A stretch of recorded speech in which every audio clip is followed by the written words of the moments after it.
Hello hi guys, எல்லாரும் எப்படி இருக்கீங்க? எல்லாரும் நல்லா இருக்கீங்கன்னு நினைக்கிறேன். இன்றைக்கி நான் உங்களுக்காக ஒரு feel good Netflix documentary movie தான் கொண்டு வந்திருக்கேன். அது மட்டும் இல்லைங்க, இந்த படத்தில் ஒரு ஸ்பெஷல் இருக்குது. இந்த படம் இந்தியாவில், அதுவும் நம்ம தமிழ்நாட்டில் யானைகள் சரணாலயம் சொல்லக்கூடிய முதுமலை காட்டில் எடுத்த படம். இது ஒரு உண்மை சம்பவம் கூட. So welcome to our mister popcorn times channel. Like பண்ணாதவங்க லைக் பண்ணிக்கோங்க, சப்ஸ்கிரைப் பண்ணாதவங்க சப்ஸ்கிரைப் பண்ணிக்கோங்க, மறக்காமல் அந்த பெல் பட்டனை தட்டி விட்டுருங்க. எல்லாரும் பாப்கார்ன்லாம் எடுத்துகிட்டு ரெடியாக இருக்கீங்கன்னு நினைக்கிறேன். சரி வாங்க படத்துக்குள்ளே போகலாம். படத்தோட ஸ்டார்டிங் சீன்லேயே முதுமலை காட்டை ரொம்ப அழகாக டாப் ஆங்கிள்லேருந்து காட்டிகிட்டு இருக்காங்க. இவர் பேர் தாங்க பொம்மன். காலைல ஏஞ்சதுமே குளிச்சுட்டு நல்லா சாமி கும்பிட்டுட்டு இவர் ஒரு இடத்துக்கு வேகமாக போய்கிட்டு இருக்காரு. போகும்போதே டே கண்ணா செல்லக்குட்டி ஏஞ்சிட்றா அப்படின்னு ஒரு குழந்தைய கொஞ்சிற மாதிரி போய் கொஞ்சி எழுப்பிட்டு இருக்காரு. அவரை யாரை எழுப்புறாருன்னா, தோ இங்கே வெளில அழகாக வருது பாருங்க, இந்த யானைக்குட்டியை தான். இந்த யானைக்குட்டி பேர் ரகு. அழகாக வெளில வர யானைக்குட்டியை இவர் கொஞ்சிக்கிட்டே ஆற்றுக்கு கூட்டிட்டு போய் அங்கே நல்லா அழுக்கு தேய்ச்சி கொழுப்பாட்டி ரெண்டு பேரும் ரொம்ப சந்தோஷமா குளிக்கிறாங்க. அப்போ பொம்மன் நம்ம கிட்ட என்ன சொல்றாருன்னா, கொஞ்சம் வருஷத்துக்கு முன்னாடி இங்க யானைகள் எல்லாமே தண்ணி இல்லாம ஊருக்குள்ள வர ஆரம்பிச்சு, அதுல ஒரு சில யானைகள் எங்க போடுதுன்னு தெரியாம வழி தவறி இப்படி ஊருக்குள்ள வந்துடும். அந்த மாதிரி வந்ததுல ரகுவோட அம்மா அங்க வச்சிருக்க கரண்ட் வேலியில மாட்டி அடிபட்டு இறந்து போயிடுறாங்க. நம்ம ரகு மட்டும் எப்படியோ தப்பிச்சிருது. ஆனா இப்படி தப்பிச்ச யானையால எங்க போறதுன்னே தெரியாம ஊருக்குள்ள சுத்திட்டு இருக்கும்போது ஃபாரஸ்ட் ஆஃபீஸ்ல இருந்து எனக்கு கால் பண்ணாங்க. நாங்க போய் ரகுவை பார்த்தோம். ரொம்பவே குட்டியா இருந்தான் ரகு. இவனை எப்படி தேத்த முடியும், இவனை எப்படி காப்பாற்ற முடியும்ன்றது எங்களுக்கு தெரியல. அவன் வாழெல்லாம் அடிபட்டு சீழ் பிடிச்சி புழுலாம் வச்சிருந்தது. ஆனால் ரகுவை நான் 2-3 வாட்டி காட்டில் கொண்டு போய் விட்டேன். ஆனால் அவன் அப்பயும் மற்ற யானைங்க கூட போய் சேராமல் திரும்ப திரும்ப ரிட்டர்ன் வந்துடுறான். அதனால அவனை நாங்களே பார்த்து வளர்க்க ஆரம்பிச்சிட்டோம். இவங்க பேர் தான் பெல்லி. பொதுவாக யானையை பார்த்துக்கிறதுக்கு பசங்களை தான் அதிகமாக வைப்பாங்க. முதல் தடவையாக ஒரு பொண்ணை கவர்மெண்ட் அப்பாயின்மெண்ட் பண்ணியிருக்காங்க. இவங்க என்ன சொல்கிறாங்கன்னா, அவன் ரகு எங்களோட பையன் மாரி தான். என்னோட பொண்ணு இறந்து போயிட்டா. அதுக்கப்புறம் இந்த உலகத்தில் எனக்குன்னு அன்பு காட்ட யாருமே இல்லை. அந்த டைமில் வந்தவன் தான் ரகு. அவனை என் பையன் மாரி தான் வளர்த்தேன். அவனுக்கு ஏதாச்சும் ஒன்றுனா ஓடி வந்து என் புடவை பிடிப்பான். அப்போது நம்ம குழந்தைங்களாம் ஓடி வந்து நம்மளோட புடவை பிடிச்சா எப்படி இருக்கும், அந்த மாதிரி தான் இருக்கும். அவனை நான் என் குழந்தை மாதிரி தான் வளர்க்குறேன் அப்படின்னு சொல்கிறாங்க. ரகுவை கூப்பிட்டு வந்தோடனே அவங்க சுற்றி இருக்கவங்க எல்லாருமே இவங்க 2 பேர்கிட்ட என்ன சொல்லியிருக்காங்கன்னா, ரகுவை காப்பாற்ற முடியாது, அவன் ரொம்பவே வீக்காக இருக்கான், அவனுக்கு சாப்பாடும் இல்லை அப்படின்ற மாதிரி சொல்லியிருக்காங்க. பட் ஆனால் இவங்க 2 பேரும் தன்னோட பாசத்தை கொடுத்து ரொம்பவே கேர் பண்ணி ரகுவை பார்த்துக்கிட்டதுனால ரகு கொஞ்சம் கொஞ்சமாக தேடி வந்துடுறான். இப்படியே 3 வருஷம் கடந்து போயிடுது. ரகு கொஞ்சம் பெரியாளாகவும் ஆகிடுறான். ரகுவை பார்த்துக்க சொல்லி கவர்மெண்ட் எங்ககிட்ட கொடுத்தது நாங்கள் அதுக்கு ரொம்பவே பெருமைப்படுறோம், ரொம்பவே சந்தோஷப்படுறோம். இது ஒரு பாக்கியமாகவே நாங்கள் நினைக்கிறோம். ஏன்னா ரகு எங்கள் லைஃப்குள்ளே வந்ததுக்கப்புறம் எங்கள் லைஃபே கம்ப்ளீட்டாக மாறிடுச்சு அப்படின்னு சொல்லிட்டு இருக்காங்க. எங்கள் அப்பா இந்த யானையை பார்த்துக்கிற வேலை தான் பண்ணிட்டு இருந்தார். அவர் இறந்ததுக்கப்புறம் அந்த வேலையை என்கிட்ட கொடுத்துட்டாங்க. நாம் இப்போ இருக்கிறது தெப்பக்காடு கேம்பில். யானைகள் கூட்டத்திலேருந்து தவறி வந்தது, குழிக்குள்ளே விழுந்தது, தாய் இல்லாமல் சுற்றிட்டு இருக்க யானை, அடிப்பட்ட யானை, இந்த மாதிரி யானைகளுக்கெல்லாம் நாங்கள் இங்கே தான் வச்சு ட்ரீட்மெண்ட் பண்ணுவோம். இங்கே வச்சு தான் நாங்கள் பார்த்துப்போம். இந்த இடத்துல தான் நாங்கள் ரகுவையும் வச்சு பார்த்துக்கிட்டு இருக்கோம். ஆனால் ரகுவை நாங்கள் மற்ற யானைங்க கூட வச்சு பார்த்துக்காம அவனை நாங்கள் தனியாக எங்கள் கூட தனியாக வச்சு வளர்த்துக்கிட்டு இருக்கோம். இந்த காட்சி ரொம்பவே அழகாக இருக்கும். நீங்கள் பார்த்துருக்கீங்களா, பார்க்கில் அம்மா உட்காந்து வேடிக்கை பார்த்துட்டு இருப்பாங்க. அப்பாவும் பையனும் ஜாலியாக ஃபுட்பால் விளையாடுறது இல்லை பால் வச்சு விளையாடுற மாதிரி விளையாண்டுட்டு இருப்பாங்க. அந்த மாதிரி ரகுவும் பொம்மனும் விளையாண்டுட்டு இருக்காங்க. இதை பார்த்து பெல்லி அழகாக சிரிச்சு ரசிச்சுட்டு இருக்காங்க. பொம்மன் மணிக்கட்டின செயின் எடுத்துகிட்டு வந்து நம்ம ரகுக்கு கட்டி விடுறாரு. டேய் என்ன குளிக்கிற இடத்துல இதை விட்டுட்டு வந்துட்டியா, இது இல்லைனா உன்னை எப்படா கண்டுபிடிக்கிறது அப்படின்னு சொல்லி அவர் கட்டி விடுறாரு. ஏன்னா பொதுவாக அந்த யானைங்களுக்கு இந்த பெல் சவுண்டு கட்டி விடுவாங்க. யானை ஒரு வேளை தொலைஞ்சு போயிட்டாலோ இல்லை எந்த பக்கம் போயிடுச்சுன்றதை கண்டுபிடிக்கிறதுக்கு அந்த சவுண்டை வச்சு தான் அவங்க ஈஸியாக கண்டுபிடிக்க முடியும். அதுக்காக தான் அதை கட்டி விடுறாங்க. இப்படி ரகுவை பொம்மன் அழகாக உட்காந்து குளிப்பாட்டி விட்டுட்டு இருக்காரு. 2 பேரும் ரொம்ப ஜாலியாக குளிச்சுட்டு இருக்காங்க. குளிக்கும் போது நம்ம ரகு சோப்பெல்லாம் எடுத்து சாப்பிட ஆரம்பிக்குது. பொம்மன் டேய் அதெல்லாம் சாப்பிடக்கூடாதா அப்படின்னு சொல்லிட்டு இருக்காரு. அதுக்கு ரகு தண்ணியெல்லாம் எடுத்து அவர் மேலே பீச்சு அடித்து விளையாண்டுட்டு இருக்காங்க 2 பேரும். இவங்க என்னதான் ரகு ஒரு குழந்தை மாதிரி வளர்த்தாலும் அது ஒரு காட்டு மிருகம் தானே. அதுக்குன்னு கற்றுக்க வேண்டிய ஒரு சில விஷயங்கள் இருக்குது. அதை கற்றுக்கிறதுக்கு இவங்க என்ன பண்ணுறாங்கன்னா, அந்த சரணாலயத்திலே இருக்கக்கூடிய ஒரு சில யானைகள் கூட பழக விடுறாங்க. அதில் ஒரு யானை பேர் தான் கிருஷ்ணன். கிருஷ்ணன் ரகுவை தன்னோட தம்பி மாதிரி பார்த்துக்கும். அது ரகுக்கு எப்படி புல் பறிக்கிறது, அதை எப்படி சாப்பிட்றது அதெல்லாம் கற்றுக் கொடுக்குது. ஆனால் நம்ம ரகு எது புல்லுன்னு தெரியாமல் ஒரு முள்ளு செடியை பிடிச்சி சாப்பிட்றது. அதுக்கு கிருஷ்ணன் டே அதெல்லாம் சாப்பிடக்கூடாதான்னு சொல்லி பிடுங்கி போட்டுட்டு ரகுவோட வாயில குத்திருக்க முள்ள ரொம்ப அழகாக லாபகமாக எடுக்குது. இதை பார்க்கறதுக்கே ஒரு அண்ணன் ஒரு தம்பிக்கு சைக்கிள் ஓட்ட சொல்லி தர்ற மாதிரி இருக்கும். இப்படியே இவங்களோட நாட்கள் ரொம்ப அழகாக போய்கிட்டு இருக்கு.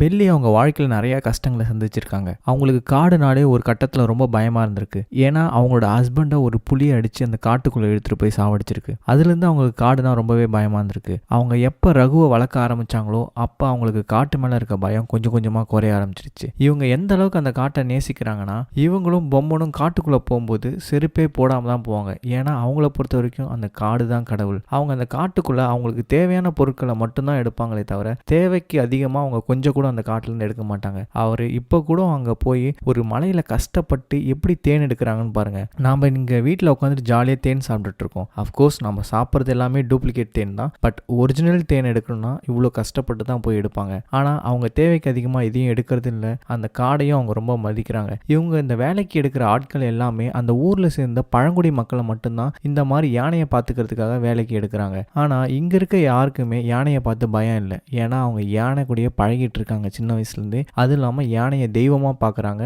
அந்த யானையை பார்த்துக்கிறதும் அதை வளர்க்குறதும் அதை பராமரிக்கிறதும் அது அவங்களுக்கு பெரிய கௌரவமாகவும் பெரிய வரமாகவுமே அவங்க நினைக்கிறாங்க. மற்ற மிருகங்கள் கூட கம்பேர் பண்ணும்போது யானைக்கு உணர்ச்சிகள் ரொம்பவே அதிகம். அதுங்க பாசத்தையும் ரொம்ப அதிகமாக காட்டும், கோவத்தையும் ரொம்பவே அதிகமாக காட்டும். பொம்மன் ரகுவை பார்த்துக்கிறதுக்கு முன்னாடி வரைக்கும் அவர் பெரிய யானைகளை பார்த்துட்டு இருந்திருக்காரு. அதில் ஒரு யானை அதோட தந்தத்தால் அவரையே குத்திருக்கு. அதனால் ரொம்பவே அடிப்பட்டதுனால அவர் பெரிய யானைகளை பார்த்துக்க போகாமல் சின்ன யானைகளை பார்த்துக்க ஆரம்பிச்சிருக்காரு. இப்படி தான் அவர் ரகுவை பார்க்க ஆரம்பிச்சிருக்காரு. பெல்லியும் பொம்மனும் ரகுவை தன்னோட குழந்தையாவே பார்த்துட்டு இருக்காங்க. பெல்லி ஒரு சில டைம் அவங்க பொண்ணு இறந்து போயிட்டாங்கன்றதை நினச்சி ஃபீல் பண்ணி அழுதுட்டு இருக்கும்போது கூட பெல்லியோட ஃபீலிங்ஸை ரகு புரிஞ்சுக்கிட்டு அவனால் வாயை திறந்து பேச முடியாதே தவிர அவன் அவங்களோட கண்ணீரை தொடச்சி அவங்களுக்கு ஆறுதலாக இருப்பான். அவங்களுக்கு அவங்க பொண்ணே ரகுவோட உருவத்தில் திரும்ப கிடைச்ச மாதிரி அவங்க ஃபீல் பண்ணுறாங்க. பொதுவாகவே யானைங்களுக்கு சாப்பாடு இந்த மாதிரி இடத்துல கொடுப்பாங்க. இங்கே நம்ம ரகுக்குன்னு தனியாக சாப்பாடு கொடுக்குறாங்க. இந்த சாப்பாட்டில் என்ன தருவாங்கன்னா திணை, கேழ்வரகு, அப்புறம் கொஞ்சம் வெல்லம், தேங்காய், இது எல்லாமே யானைங்களுக்காக கொடுப்பாங்க. இதை ரகுக்காக இருக்கிறத பொம்மன் வாங்கிட்டு வந்து பெல்லி கிட்ட கொடுப்பாங்க. பெல்லி அதை அழகாக சாப்பாடு மாதிரி செஞ்சு அதில் ரகு துப்பிடுவான்றதுக்காக உள்ள கொஞ்சம் வெள்ளத்தையும் ஒளிச்சு வச்சு அவனுக்கு சாப்பிட கொடுக்குறாங்க. ஆனால் இந்த குழந்தைங்கிட்டலாம் நம்ம க்ரீம் பிஸ்கெட் கொடுத்தா என்ன பண்ணுவாங்க? அந்த பிஸ்கெட்லேருந்து வெறும் க்ரீமை மட்டும் சாப்பிட்டுட்டு பிஸ்கெட்டை தூக்கி போட்டுருவாங்கல்ல. அந்த மாதிரி ரகு அதுக்குள்ளே இருக்க வெள்ளத்தை மட்டும் எடுத்து சாப்பிட்டுட்டு அந்த திணை, கேழ்வரகு அது எல்லாத்தையுமே கீழே துப்பிடுவான். இவங்க மறுபடியும் அதை அவனை சமாளித்து அவனுக்கு ஒரு சாப்பிட்றதுக்கு கொஞ்சம் தேங்காவையும் கொடுத்து அதை சாப்பிட வைப்பாங்க. ரகு அந்த இடத்துலேருந்து சாப்பிட்டு போனதுக்கப்புறம் அவன் சாப்பிட்டு வச்ச மிச்சத்தை எல்லாமே அங்கே இருக்க குரங்குகள் தான் சாப்பிட்டுட்டு இருக்கும். இப்படியே ரகு கூட இவங்களோட நாட்கள் போயிட்டு இருக்கும்போது மழை காலமும் ஸ்டார்ட் ஆகுது. பொம்மன் அழகா மழையில கொடை பிடிச்சிட்டு ரகு கூட நடந்து வந்துட்டு இருக்காரு. டே ரகு பையா, இப்படியே போயிட்டு இருந்தா உன் காட்டுல கொண்டாட்டம் தான் போல. நல்லா மழை பெய்யுது, நல்லா மழை பெஞ்சா நிறைய புல்லு வளரும், நிறைய புல்லு வளர்ந்தா ரகு பையனுக்கு நிறைய சாப்பாடு கிடைக்கும் அப்படின்னு சொல்லி அவர் ஜாலியா பேசிட்டு ரகு கூட கொடை பிடிச்சிட்டு வந்துட்டு இருக்காரு. அந்த மழை பெஞ்சிட்டு இருக்கும்போது ஒரு ஓரமா பெல்லியும் பொம்மனும் ஒதுங்கி உட்காந்து ஸ்நாக்ஸ் சாப்பிட்டுட்டு உனக்கு நான் ஊட்டுறேன், எனக்கு நீ ஊட்டுறியா அப்படின்னு சொல்லி ஜாலியா சின்ன ரொமான்ஸ் பண்ணி சிரிச்சுக்கிட்டு இருக்காங்க. எப்பயுமே ரகுவை தூங்க வைக்கும் போது அவங்க பால் கொண்டு வந்து கொடுப்பாங்க. ஏன்னா நம்ம ரகு பால் குடிச்சாதான் தூங்குவானா. ஸோ அவனுக்கு பால் கொடுத்துட்டு இவங்க வெளியில அந்த குளிருக்கு எதமா நெருப்பு மூட்டிட்டு விடிய விடிய கதை பேசிட்டே இருக்காங்க. இப்படியே விடியுது. இவங்க ஒரு நல்ல நாள் அதுமா யானைகளை அழகா அலங்கரிச்சு விநாயகர்கிட்ட கொண்டு போய் படைப்பாங்க. அதே மாதிரி நம்ம ரகுவையும் அழகா அலங்கரிச்சு ஒரு நல்ல நாள் அதுமா எல்லா யானைகளையும் கொண்டு போய் விநாயகர்கிட்ட எல்லாம் படைக்கிறாங்க. அவங்க என்ன சொல்றாங்கன்னா, எங்களுக்கு விநாயகர் உருவத்துல இருக்க யானையும் விநாயகரும் வேற இல்ல, எங்களோட கடவுள் எங்களோட யானைகள் தான், எனக்கு என்னோட கடவுள் ரகு தான், அவனால தான் எனக்கு சாப்பாடு கிடைக்குது, அவனால தான் என் லைஃபே நான் பார்த்துக்கிட்டு இருக்கேன், எனக்கு வேற யாருமே இல்லை, கடவுள் எனக்கு இதை கொடுத்ததுக்கு நான் ரொம்பவே நன்றி சொல்றேன்.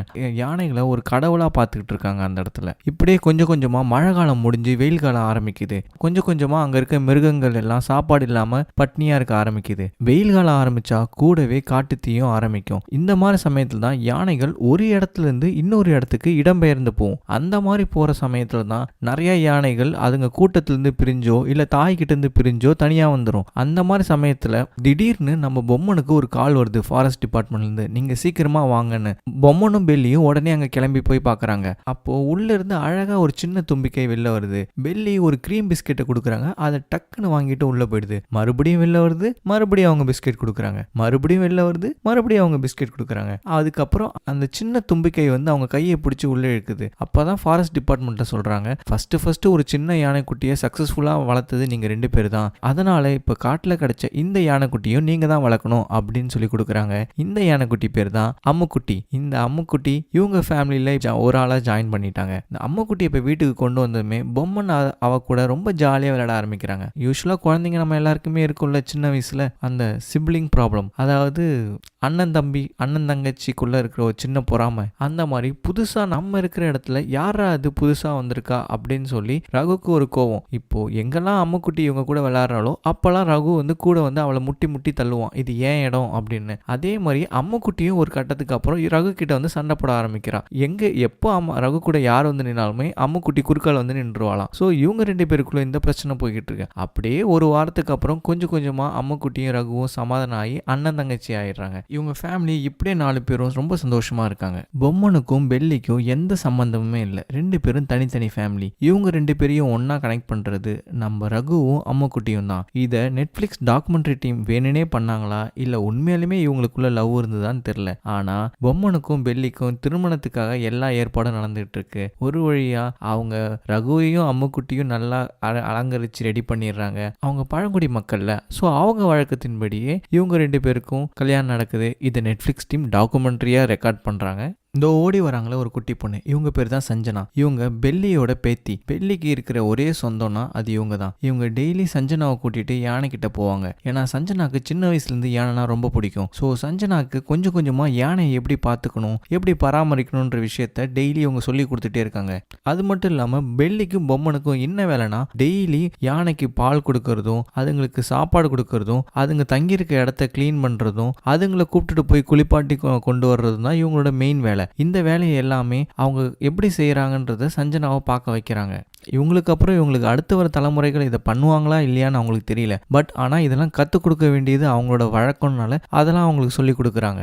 நிறைய பேர் யானைனா ரொம்ப பயங்கரமான மிருகம், அது ரொம்ப ஆபத்து அப்படின்னு சொல்லுவாங்க. ஆனால் யானை கூட பழகிற நமக்கு தான் தெரியும் அது எவ்வளோ பாசமான ஜீவன்னு. அதுக்கு எடுத்துக்காட்டா நம்ம கிட்ட ரகு அம்மு 2 பேருமே இருக்காங்க அப்படின்னு அவங்க சொல்லிக்கிட்டே அவங்க பேத்தியை தூங்க வைக்கிறாங்க. கொஞ்ச நாளுக்கு அப்புறம் பொம்மனுக்கு ஒரு கால் வருது. இந்த இடத்துல தாங்க அவங்க வாழ்க்கையே தலைகீழ மாறுது. ரகுவை அவங்க வேற ஒருத்தவங்க கிட்ட கொடுக்கணும் அப்படின்னு சொல்றாங்க. ஏன்னா ரகு வளர்ந்து ஒரு பெரிய யானையா ஆயிடுச்சு. ஸோ இந்த பெரிய யானையை நீங்க வச்சுக்க கூடாது, பெரிய யானையை வேற ஒருத்தர்கிட்ட கொடுக்கணும் அப்படின்னு சொல்லிடுறாங்க. பொம்மனும் எவ்வளவோ கஷ்டப்பட்டு போராடி பார்க்கறாரு, அவங்க கிட்ட கேட்டு பார்க்கறாரு நாங்களே வச்சுக்கிறோன்னு. ஆனா அவங்க முடியவே முடியாதுன்னு சொல்லிடுறாங்க. இதை கேட்டதுமே பொம்மனால தாங்க முடியாம அவர் மனம் உடைஞ்சி அங்கேயே கண் கலங்கி அழ ஆரம்பிக்கிறாரு. ஏன்னா அவர் தான் பெத்த புள்ள மாதிரி ரகுவை வளர்த்துட்டு இருந்தாரு. அதை விட்டு போகுது அப்படின்னு தெரிஞ்சதுமே அவர் மனம் உடைஞ்சி அங்கேயே என்னால நான் வேண்டாத சாமி இல்லை, நான் பண்ணாத காரியம் இல்லை, நான் எவ்வளவோ கஷ்டப்பட்டு அவனை வளர்த்தேன், அவனை விட்டு பிரிஞ்சு போறது என்னால் தாங்க முடியல அப்படின்னு சொல்லி அழுகுறாரு. பெல்லியும் அவங்க என்ன சொல்றதுன்னு தெரியாம அவன் என் குழந்தை மாதிரி,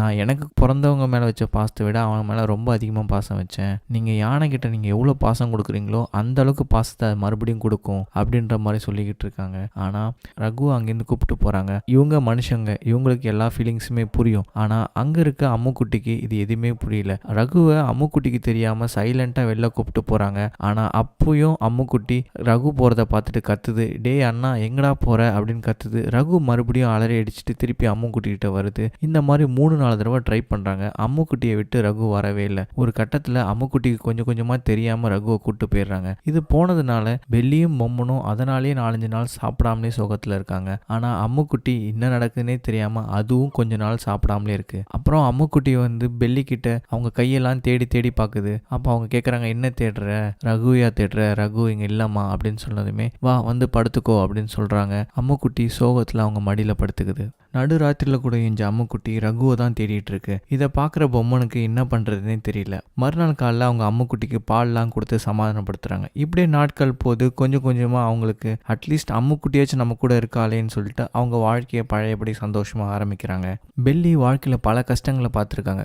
நம்ம ரொம்ப நேசிக்கிற மனுஷங்களுக்கே ஒரு பிரிவுன்னு ஒன்று வருது, யானைக்கு வராதா என்ன அப்படின்னு சொல்லி அவங்க மனசை தேத்திக்கிறாங்க. பெல்லியை பார்க்குற எல்லாருமே அவங்க ஒரு 2 யானைக்குட்டியை வளர்த்ததுனால யானைகளின் தாய், த மதர் ஆஃப் எலிஃபண்ட் அப்படின்னு அவங்கள சொல்ல ஆரம்பிக்கிறாங்க. அவங்களுக்கு அது ரொம்பவும் பெருமையா இருக்கு. பொம்மன் அழகா அம்முக்குட்டி கூட அவர் டைம்லாம் ஸ்பெண்ட் பண்ண ஆரம்பிக்கிறாரு. அவர் எவ்வளோ தூரத்துல இருந்து அம்முக்குட்டின்னு கூட்டாலுமே அந்த யானைக்குட்டி அவர்கிட்ட தேடி ஓடி வருது. அவர் என்ன சொல்றாருன்னா, வருஷத்துல பல யானைக்குட்டிங்க மனுஷங்க செய்யற தப்பால ஒரு இடத்துல இருந்து இன்னொரு இடத்துக்கு போகும்போது மிஸ் ஆயிடுது. ஆனா அப்படி வர எல்லா யானைக்குட்டியுமே எங்களால காப்பாத்தி வளர்க்க முடியுமான்னு தெரியல. ஆனா எங்க கிட்ட வந்த 2 யானைக்குட்டியுமே நாங்க ரொம்ப நல்லாவே வளர்த்துருக்கோம் அப்படின்னு அவர் சொல்லி பெருமைப்படுறாரு. அது மட்டும் இல்லாம அவர் ரகு இருக்கிற இடத்துக்கு போயிட்டு டேய் ரகு பையா இங்க வாடா அப்படின்னு கூப்பிடுறாரு. அங்க அவர் சத்தத்தை கேட்டதுமே ரகு விழுந்தடிச்சு மலை மேலலாம் ஏறி அவர்கிட்ட வந்து அவர் மேல எல்லா பாசத்தையுமே காட்டுது. அவர் என்ன சொல்றாருன்னா, ரகு என் மேல வச்சிருக்க பாசத்தை எப்பயுமே மறக்க மாட்டான், நானும் ரகுவை எப்பயுமே மறக்க மாட்டேன், அவன் மேல இருக்க பாசம் எப்பயுமே அப்படியே தான் இருக்கும் அப்படின்ற மாதிரி சொல்றாரு.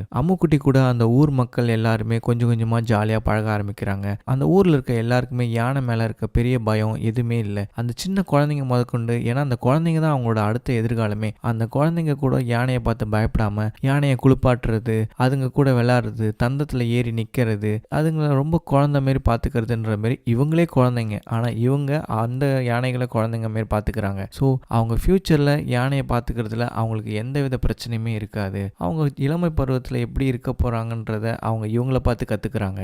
நம்ம அம்முக்குட்டிக்கு அழகாக தலையில் எண்ணெய் வச்சு ஜடலாம் போட்டு பெல்லியும் பொம்மனும் அம்முக்குட்டியை அழகாக ரெடி பண்ணி தன்னோட பொண்ணு மாதிரி கொஞ்சம் விளையாண்டுட்டு இருக்காங்க. இப்படி இந்த 3 பேரும் குடும்பமாக ரொம்ப சந்தோஷமாக இருக்க காட்சியை நமக்கு காட்டிட்டு இந்த படத்தை இங்கே முடிக்கிறாங்க. இந்த மூவி தமிழ்லேயே ஆஸ்கர் அவார்டு வாங்கின மூவிங்க. நீங்கள் இந்த படத்தை பார்க்கணுன்னா நெட்ஃப்ளிக்ஸில் தமிழில் இருக்குது. அதுவும் அவங்க தமிழும் கன்னடமும் கலந்து பேசுவாங்க. மிஸ் பண்ணாமல் பாருங்கள். நாளைக்கு இது மாதிரி இன்னொரு நல்ல படத்தோட உங்களை மீட் பண்ணுறேன். Until it's signing off from நான் உங்கள் நண்பன் சுரேன்.